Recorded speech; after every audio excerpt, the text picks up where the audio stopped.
এই সেই দিন যেদিন 21শে জুলাই, অভিশপ্ত একটা দিন আমাদের পুরো বাংলাদেশের জন্য। আসলে জুলাই মাসটাই মনে হয় অভিশপ্ত সব স্টুডেন্টদের জন্য। তো এদিন এত সুন্দর করে রেডি হয়ে বের হয়েছি, যদিও আমি আগের দিনও সারা রাত অনেক আপসেট ছিলাম। 21শে জুলাইটা আমার কাছে আগে অনেক স্পেশাল ছিল, বাট এখন আর নাই। তো এই জন্য সারা রাত অনেক আপসেট ছিলাম। তারপরে সকালবেলা একটা পেজের সাথে আমার ড্রেসের শ্যুট থাকে, যার জন্য আমরা বিরুলিয়া চলে আসি। আর এই শ্যুটটা করার জন্যই আমি ঘটনাটা ঘটার অনেক পরে জানতে পারি, যেহেতু আমরা এখানে শ্যুট নিয়ে ব্যস্ত ছিলাম। প্রায় 5-6টার মতো ড্রেসের শ্যুট করছি, যার জন্য ফোন টোটালি কেউই আমরা হাতে নেইনি। যাদের পেজে শ্যুট করছি তারাও না, আমরাও না, যার জন্য টোটালি আমরা কেউ জানতেই পারি নাই তখন যে আমাদের কাছেই এত কিছু ঘটতেছে। অথচ এই রেস্টুরেন্টের সামনে থেকে অ্যাম্বুলেন্স যাচ্ছে, শব্দ হচ্ছে, আমরা নর্মাল মনে করছি, কারণ এই রাস্তাটা সবসময় অনেক বেশি ব্যস্ত থাকে উত্তরের দিকে। বাট এটা কিন্তু একদম বিরুলিয়া ব্রিজের ওইখানে, মানে ধরতে গেলে এখান থেকে দেখা যায় এতটুকু কাছে আর কি, হয়তোবা। তো এরপর আমরা দেখো এখানে খাওয়া দাওয়া করি, একটা ড্রেসের শ্যুট শেষ করে খাওয়া দাওয়া করি।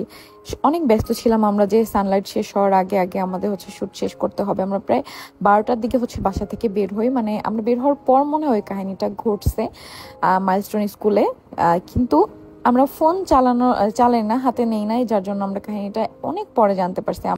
যতটুকু শুনছি, যতটুকু জানছি, মানে অতটা গভীরভাবে আমরা কেউ দেখতে পারি নাই, কারণ তখন আমরা শ্যুট নিয়ে ব্যস্ত ছিলাম। আমাদের একটা তাড়াহুড়া কাজ করতেছিল যে সানলাইটের আগে আমাদের শ্যুটটা শেষ করতে হবে। এরপর থেকে সারাটা রাত কান্না করতে করতে আমার গেছে ভাই। এত ছোট ছোট বাচ্চাদের, আমি জানি শুধু আমি না, পুরো বাংলাদেশ কান্না করছে, পুরো বাংলাদেশ, এছাড়াও বাংলাদেশের বাইরে যেখানে নিউজটা গেছে। ভাই বাচ্চাদের প্রতি সবাই দুর্বল, সে তুমি মা হও আর নাই হও, তোমার ছোট বাচ্চা আছে বা তোমার বাচ্চা নাই, তুমি মা হও না এখনো, তারপরও ছোট ছোট বাবুদের দেখলে কিন্তু একটা সিম্প্যাথি সবার কাজ করে, যে ওরা এত ছোট ছোট বাচ্চা, ক্লাস 1-এ পড়ে, 2-তে পড়ে, 3-তে পড়ে, আবার ধরো যারা বড় তারাও হাইস্ট গেলে কলেজে পড়ে, তাই না, ইন্টার, এরকম।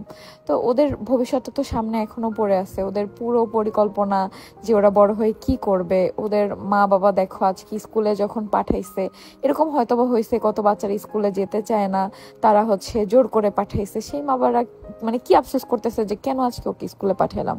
আবার এই যে প্রতিনিয়ত আমার ভাই, ছোট ভাই স্কুলে যাচ্ছে, আমার বাসায় আরো বাচ্চারা আছে, ওরা স্কুলে যাচ্ছে, কলেজে যাচ্ছে। তো প্রতিনিয়ত এখন একটা ভয় কাজ করে যে আজকে কি যাইতে বলবো নাকি যাইতে বলবো না। আমার আম্মু তো এই কয়েকদিনে আমার ভাইকে নিয়ে স্কুলেই যায় নাই। এই কাহিনী ঘটার পর থেকে আমার আম্মু অনেক বেশি ইমোশনাল।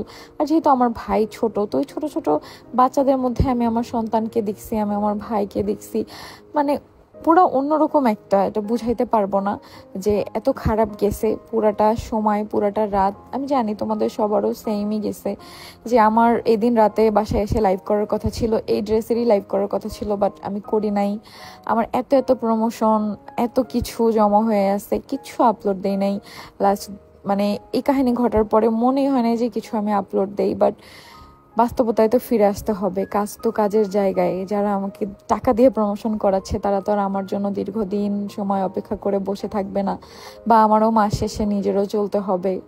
সবার আগে বাস্তবতা, যার জন্য আমাদের সবাইকে কাজে ফিরতে হবে, সবকিছুই স্বাভাবিক করতে হবে। সবকিছু স্বাভাবিক হয়েও যাবে, শুধু যেই মায়েদের বুক খালি হয়েছে সেই মায়েদের বুক কখনো ভরবে না, কখনো তাদের কষ্ট শেষ হবে না, তাদের এই আফসোস শেষ হবে না যে পড়াশোনা করতে যে আমাদের বাচ্চাগুলা না ফেরার দেশে চলে গেছে।